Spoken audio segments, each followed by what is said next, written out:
أعوذ بالله من الشيطان الرجيم.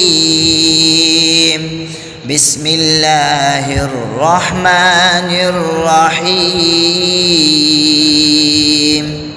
لا يحب الله الجهر بالسوء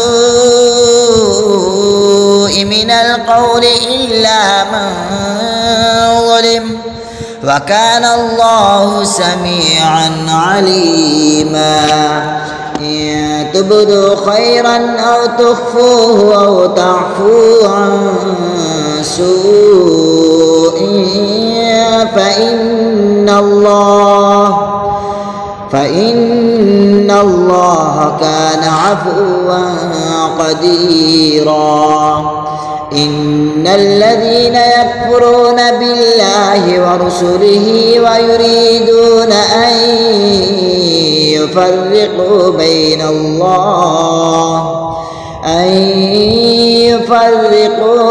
الله ورسله ويقولون نؤمن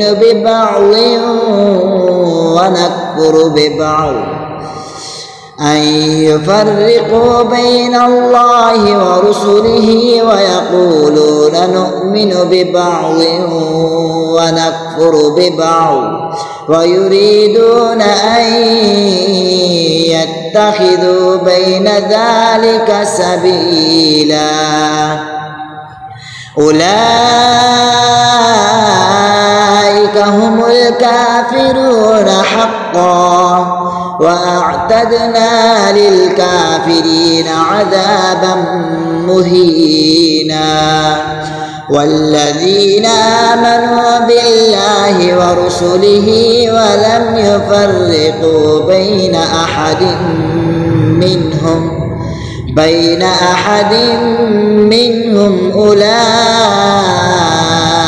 سوف يؤتيهم أجورهم، وكان الله غفورا رحيما.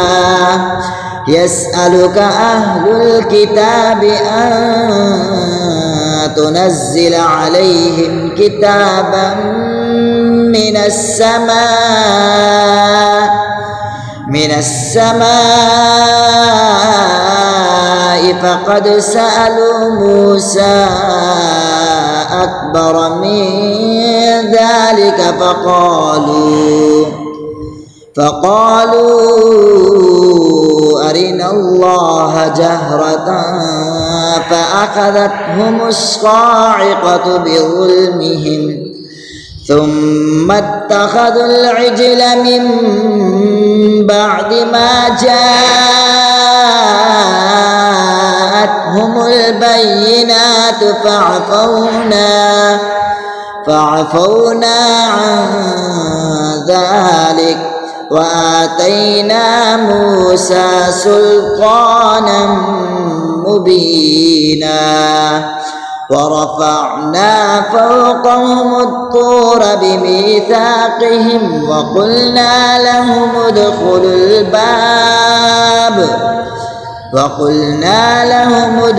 الباب سجدا وقلنا لهم لا تعدوا في السبت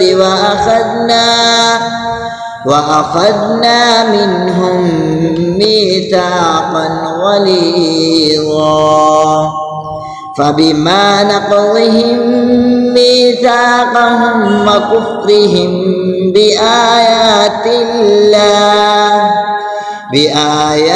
الله وقتلهم الأنبياء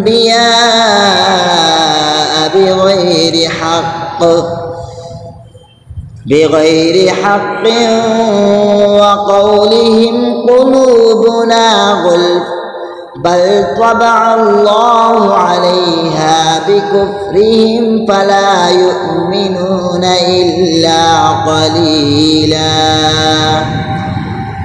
وبكفرهم وقولهم على مريم بهتانا عظيما.